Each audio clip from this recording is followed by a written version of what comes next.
Bonjour.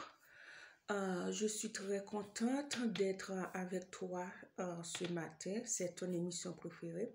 Et je rends grâce à Dieu lorsque j'ai le privilège d'annoncer sa parole.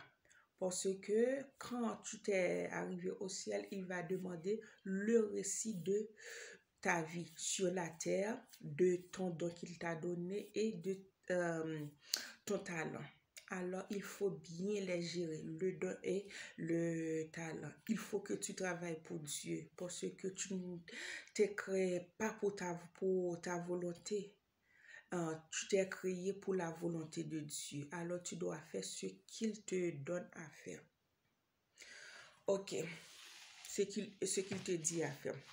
Ok, aujourd'hui, laisse-moi te dire une chose. Je toujours dis ça. Ne prête pas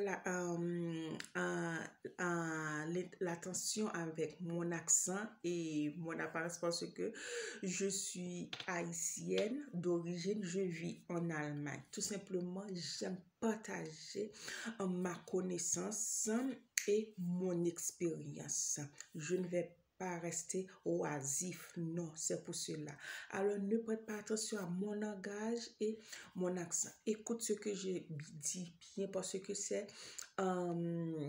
la connaissance qui est très importante. Très, très importante et ça va t'utile. Ok. Aujourd'hui, on va parler de deux types de l'homme. L'homme en deux dimensions. Qui sont-ils? L'homme en deux dimensions, c'est l'homme intérieur et l'homme extérieur. Toi-même, tu prêtes toujours l'attention avec l'homme extérieur. Coiffer, manger, tout et tout. Oui, c'est bien, c'est très très bien. Parce que c'est encore le temple de Dieu vivant. Mais l'homme intérieur est beaucoup plus important que l'homme extérieur. Mais on va parler de l'homme extérieur avant. L'homme extérieur, c'est ça que tu regardes, c'est mon corps, mon visage, tout et tout. Et l'homme extérieur là, c'est lorsque on peut faire des mouvements, on peut parler.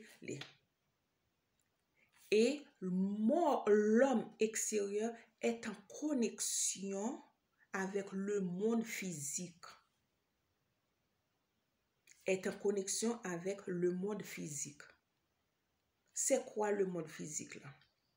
Le monde physique, c'est manger, boire, rire, tout cela. C'est ça, l'homme extérieur a fait. Il est en connexion avec le monde physique. Manger, boire, rire, tout ça. Danser, tout ça. Mais par la suite, l'homme extérieur, pour l'avenir, il va être affaibli par la souffrance, la mort, tout et tout. L'homme extérieur. Mais il n'est pas en connexion avec Dieu. Et l'homme intérieur. L'homme intérieur, avant tout, on va trouver dans Genèse 3, verset 19. Voilà ce que l'homme extérieur a fait. L'homme extérieur, à l'avenir, il va affaiblir par la souffrance, la maladie et la mort. Genèse 3, verset 19. C'est à la sueur de ton visage que tu mangeras du pain jusqu'à ce que tu retournes dans la terre d'où tu as été pris. Car tu es poussière et tu retourneras dans la poussière. Ça, c'est l'homme extérieur. Il retournera dans la poussière.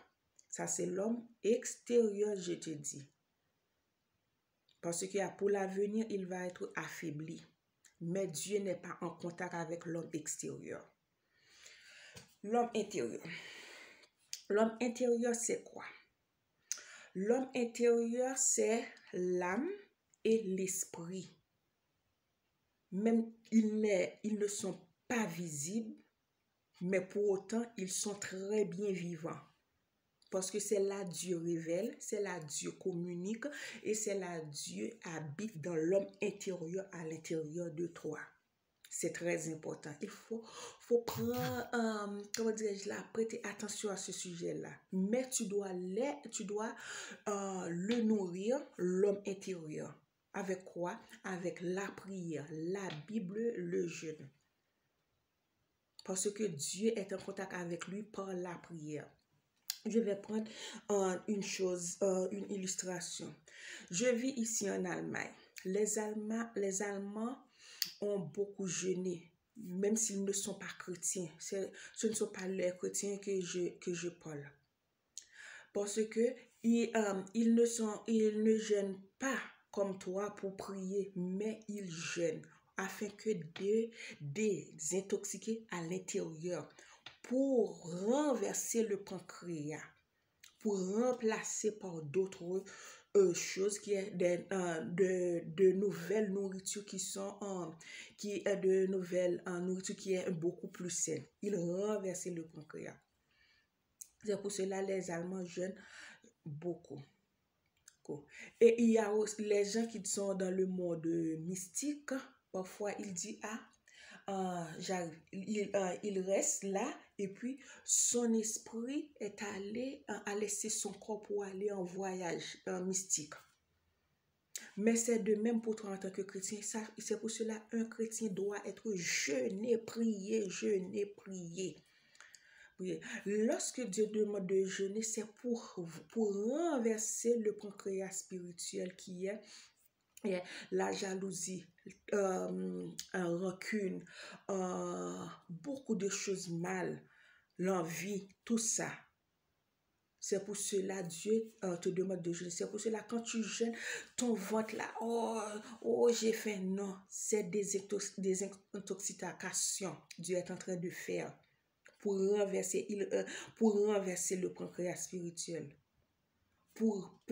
Alors là, pour mettre de nouveau, pour déposer de nouveau l'amour, la paix, toute, comment dire,